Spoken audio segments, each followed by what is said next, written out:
Ինչպես Վիտոյի մանկության ցավը դարձավ մաֆիայի ստեղծման հիմք, ինչու Մայքլը չկարողացավ խուսափել հոր ճակատագրից, ինչու է կնքահայր 3-ը հիշեցնում Դանթե Ալիգերիի դժոխքը, ինչպես է ստացվում, որ կնքահայրն ավելի շատ պատմություն էր մաֆիայից փախուստի մասին, եւ վերջապես ինչն էր պատճառը, որ Կորլեոնե ընտանիքի սխալները փոխանցվեցին հաջորդ սերունդներին։ Այս թեորիայի շրջանակներում կպարզենք այս հարցերի պատասխաններն ու կիմանանք, թե իրականում ինչի մասին էր Ֆրենսիս Ֆորդ Կոպոլայի «Կնքահայրը» ֆիլմը։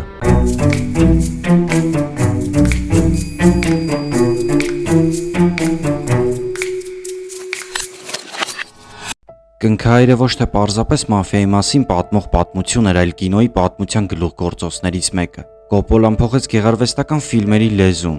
մութ գեղագիտությամբ, դանդաղ ռիթմով եւ խորքային կերպարներով։ Ֆիլմը դարձավ համաշխարհային մշակույթի մաս, ձևավորեց մաֆիայի մասին պատկերացումը եւ ազդեց գրականության, երաժշտության ու նույնիսկ քաղաքականության վրա։ Այն դասվում է բոլոր ժամանակների լավագույն ֆիլմերի շարքում, հավասարվում Շեքսպիրի եւ Դոստոևսկու ստեղծագործությունների ազդեցության մակարդակին։ Ֆրենսիս Ֆորդ Կոպոլան բազմիցս ասել է, որ «Կնքահայրը» ֆիլմը նրա համար ոչ թե մաֆիայի մասին պատմություն էր, այլ ընտանիքի իշխանության եւ բարոյականության մասին դրամա։ Կոպոլան «Կնքահորը» նկարագրում էր որպես օպերատիկ դրամա, մեծ զգացմունքներով, երաժշտության ռիթմով եւ ճակատագրական բախումներով։ Նա ասում էր, որ ֆիլմը պետք է դիտվի ոչ թե որպես ռեալիստական քրեական պատմություն, այլ որպես մեծ ողբերգություն։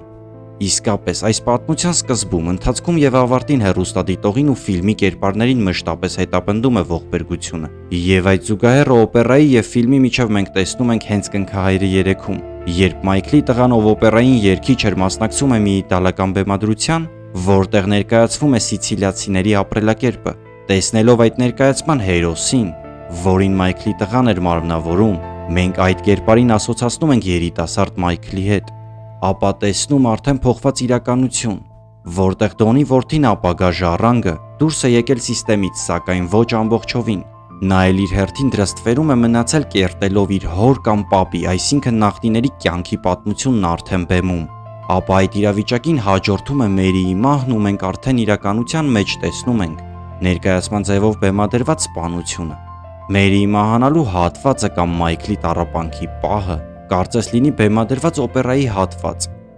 իսկ նրա քույրը Կոնի Կորլեոնեն հագնում է գլխաշորն այնպես, ինչպես ներկայացման տրագիկ ավարտին էր արվել։ Բոլորիս էլ հայտնի է ինչպես սկսվեց Վիտո Անդոլինի Կորլեոնեի պատմությունը։ Վիտոյի հայրը Անտոնիո Անդոլինին սպանվեց տեղական մաֆիայի ղեկավարի Դոն Չիչոյի հրամանով։ Մայրը փորձեց պաշտպանել որդուն, բայց սպանվեց նրա աչքի առաջ։ Վիտոն մնաց որբ եւ ստիպված էր փախչել իր կյանքի առաջին մեծ ցավը կրելով։ Փոքրիկ Վիտոն գաղտնիորեն տեղափոխվեց նավով դեպի Նյու Յորք եւ այնտեղ շարունակեց ապրել, արարել, ստեղծեց իր ընտանիքը։ Ցանկացած մարդու քայլերի հիմքում ընկած է նրա հոգեբանական կարգավիճակը, իսկ հոգեբանական վիճակը ցավոք սրտի կամ բարեբախտաբար մարդն ինքնուրույն չի կարող ձևավորել, եւ դա ձևավորվում է բազմաթիվ հանգամանքների արդյունքում, ու մարդը պարզապես տալիս է իր արձագանքն այդ իրողությանը։ Եվ Վիտոյի հոգեբանությունը ձևավորվեց սպանությունների, անարդարության զգացման, անպաշտպանության հստակ ազդակի ու անկարողության վրա։ Նա տեսավ ինչպես են սպանում իր հորը, շատ չանցած սպանվեց եղբայրը, որն ավելի շոկային էր ու դրան հաջորդում է մոր մահն, ով փորձում էր պաշտպանել տղային։ Իսկ գիտեք երեխան ինչպես կարող էր ընկալել այդ իրավիճակը, որ մորը սպանեցին իր պատճառով, քանի որ Դոն Չիչոյին մայրը դիմում էր նրա պաշտպանության համար, որովհետև ըստ Դոն Չիչոյի նա սպառնալիք էր իր կյանքին, ու նա մտածում էր, որ Վիտոն մեծանալով միանշանակ վրեժ է լուծելու հոր եւ արդեն եղբոր փոխարեն։ Դրա համար նա չէր պատրաստվում կանգ առնել ու այդ դաժան իրողությանն ավելացավ մոր փաստը։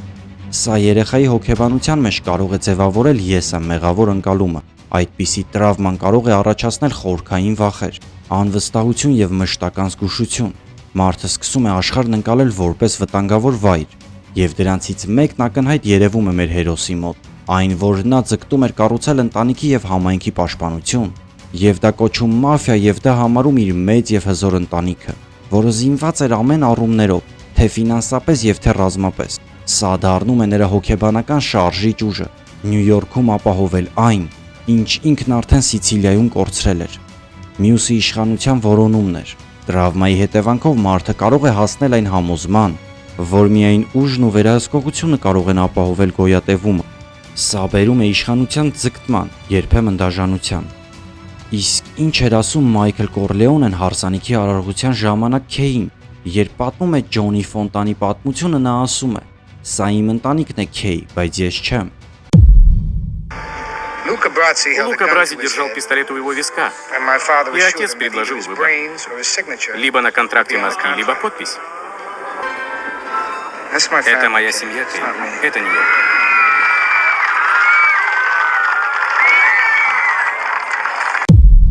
Նա սկզբում ներկայացնում է ովքեր եւ ինչպիսինն են իր ընտանիքի անդամները, ինչ մտածելակերպով հանուն միմյանց ինչի են պատրաստ, սակայն հասկանալով, որ դա դուրս է իրենց հասու մարդկային արժեհամակարգից, նա հատուկ շեշտում է, որ ինքը տարբերվում է ընտանիքից ու իրենց արժեհամակարգից, որ նա այդպիսին չէ, ու նա իսկապես այդպիսին չէր։ Նա ծնվել էր արդեն Ամերիկայում եւ շատ քիչ էր կապը իր արմատների հետ։ Իտալացի լինելով որոշում է ծառայել նահանգներին։ Այդ քայլով նա կարծես ցանկանում էր դուրս գալ մաֆիայից ու իրենց ընտանիքին հետապնդող բարքերի ցիկլից։ Эти болваны будут рисковать жизнями ради тех, кого не знают. Я слышу слова папы. Ты прав, я говорю, как сказал бы папа. Они будут рисковать жизнями ради страны? Страна и кровные узы – разные вещи. Я так не считаю. Я не считаю. Если не считаешь, то что не бросишь колледж и не пойдешь в армию? Я это сделал. Եվ դրա համար էլ որոշում էր կայացրել որպես Ամերիկայի քաղաքացի ծառայել օրենքին, լինել հերոս ոչ թե հանցագործ։ Անկամ քրոջ հարսանիքին, երբ նա կարող էր պարզապես կոստյում հագնել, սակայն կարծես դիտավորյալ եկել էր զինվորական հագուստով, ընդգծելու համար իր առանձնահատկությունը։ Դրանով թե Կոպոլան եւ թե Մայքլը որպես ֆիլմի հերոս ցույց են տալիս իր եւ ընտանիքի արժեհամակարգի տարբերությունը, ընտրած ուղու տարբերությունը։ Սակայն դրան զուգահեռ մենք տեսնում ենք նրա ներկայությունը։ Նա ներկա էր ընտանիքի ամենակարևոր պահերից մեկին, իր կյանքի ամենակարևոր մարդու հետ։ Սա խոսում էր այն մասին, որ Մայքլը չէր խզել կապը ու ոչ էլ պատրաստվում էր։ Պարզապես փորձում էր իր ուղին տանել այլ կողմ։ Եվ հենց սա էլ նրա կերպարին տալիս է այն հմայքը, որը մենք տեսանք եւ սիրեցինք։ Դա այն էր, երբ մենք գիտենք ով է նա, ովքեր են նրան շրջապատում, ինչից է նա խուսափում ու ինչ չի ցանկանում դառնալ։ Սակայն հոր կյանքի ամենածանր պահին նա թողնում է ամեն բան, իր ապագայի պլանները, սիրեցյալին ու ընտանիքի համար զոհաբերում իր եսը, սպանելով Սոլոցոին եւ Մակլուսկին։ Մայքլը իր քայլով ապահովագրում է հոր եւ ընտանիքի անվտանգությունը, սակայն իր ապագան դնում է վտանգի տակ եւ խրվում մաֆիայի մեջ։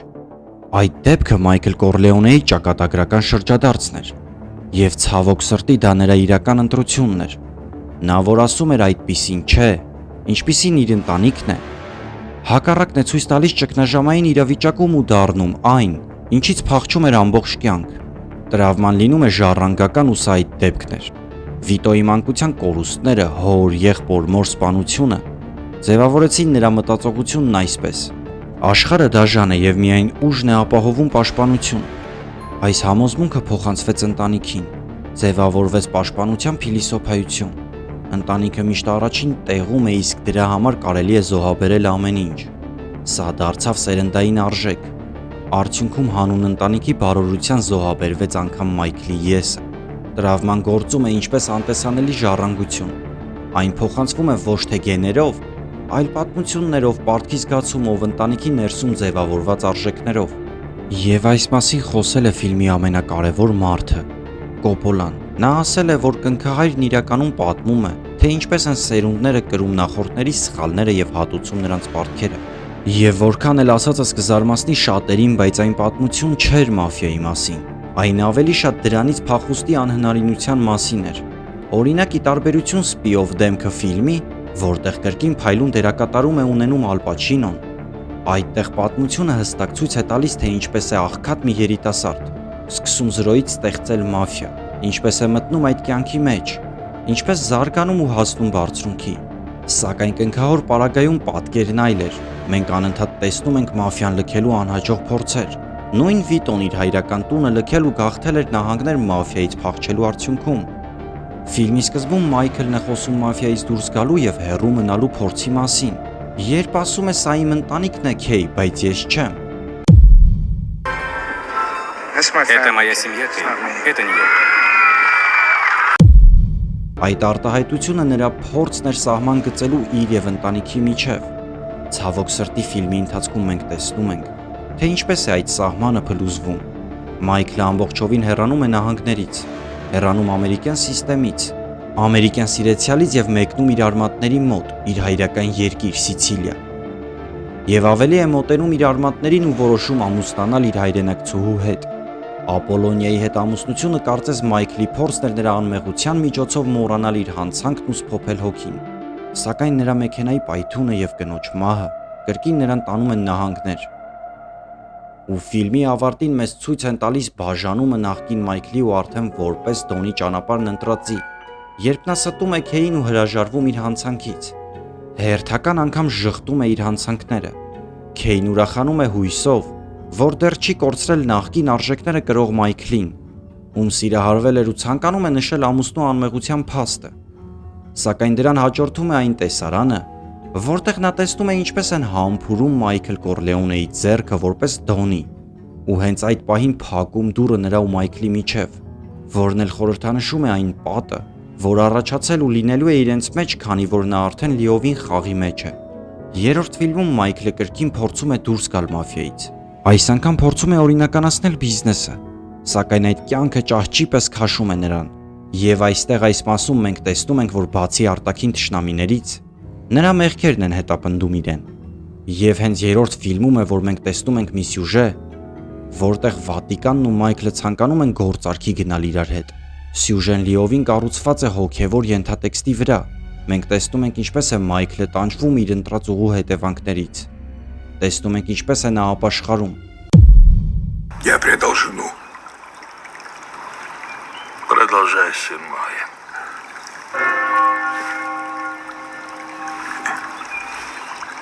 Я предал самого себя. Я убил сына своего отца. Այս ամենը մեզ հուշում է, որ նա հոգևոր ճգնաժամի մեջ է ու ընդունում է իր գործած հանցանքները եւ նրան հույս է տալիս քահանայի խոսքերը։ Սակայն ֆիլմի ավարտը մեզ ցույց է տալիս, որ Մայքլ Կորլեոնեն չի կարողանում գտնել իր փրկությունը։ Եվ այս ֆիլմի դեպքերի հաջորդականությունը հիշեցնում է Դանթե Ալիգերիի դժոխքը։ Դանթե Ալիգերիի աստվածային կատակերգությունը համարվում է իտալական եւ համաշխարհային գրականության գագաթնակետ։ Այն պատմում է մարդու հոգևոր ճանապարհը դժոխքից դեպի մաքրագործում եւ վերջապես դեպի Աստծո լույսը։ Այս ստեղծագործությունը ոչ միայն ձևավորեց իտալական լեզուն, այլև դարձավ միջնադարյան աշխարհայացքի ու քրիստոնեական փիլիսոփայության խորհրդանիշ։ Այս պատմությունը հռչակվեց որպես իտալական գրականության գագաթնակետ եւ դարձավ արևմտյան մշակույթի հիմնասյուներից մեկը։ Դանթեի ստեղծագործությունը բաժանված է 3 մասի, որտեղ նկարագրված է դժոխք, հոգիների տանջանքները, որոնք պատժվում են իրենց մեղքերի համար, մաքրագործում, հոգիների ճանապարհը դեպի մաքրություն եւ ապաշխարություն, դրախտ, հոգու վերջնական միավորումը Աստծո լույսի հետ։ Կնքահայրը 3-ում մենք տեսնում ենք դժոխքի նկարագրությունը։ Մենք տեսնում ենք Մայքլի ներքին խարազանումը, Ֆրեդոյի սպանության համար եւ դա հատուկ ընդգծվում է ինֆակտի տեսարանում, երբ նա բացականչում է եղբոր անունը ու դա լինում է հստակ ազդակ, որ նա փոշմանել է իր արարքից ու տանջվում է։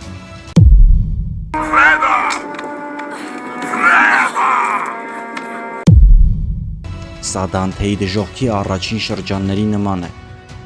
Մեղքի գիտակցում, բայց փրկության բացակայություն։ Մայքլը ապրում է մշտական խղճի խայթով։ Նրա իշխանությունը այլևս չի բերում խաղաղություն, այլ միայն տանջանք։ Սա հիշեցնում է Դանթեի դժոխքի այն շրջանները, որտեղ մեղավորները տանջվում են իրենց իսկ ընտրությունների հետևանքով։ Մայքլը փորձում է մաքրել իր մեղքերը եկեղեցու միջոցով, բայց նրա անցյալը չի թողնում։ Ըստ Դանթեի դժոխքից փախուստ չկա, մեղքը դառնում է հավերժական ուղեկից։ Նրա դստեր մահը վերջնականապես կործանում է Մայքլին։ Սա Դանթեի դժոխքի վերջին շրջանների նման է, երբ մեղքը ոչ միայն տանջում է մեղավորին, այլև կործանում իր սիրելիներին։ Մայքլի եւ այս ամբողջ պատմությունը դառնում է դժոխքի ուղևորություն։ Սկզբում նա փորձում է փախչել մաֆիայից, հետո մեղքը նրան հետապնդում է։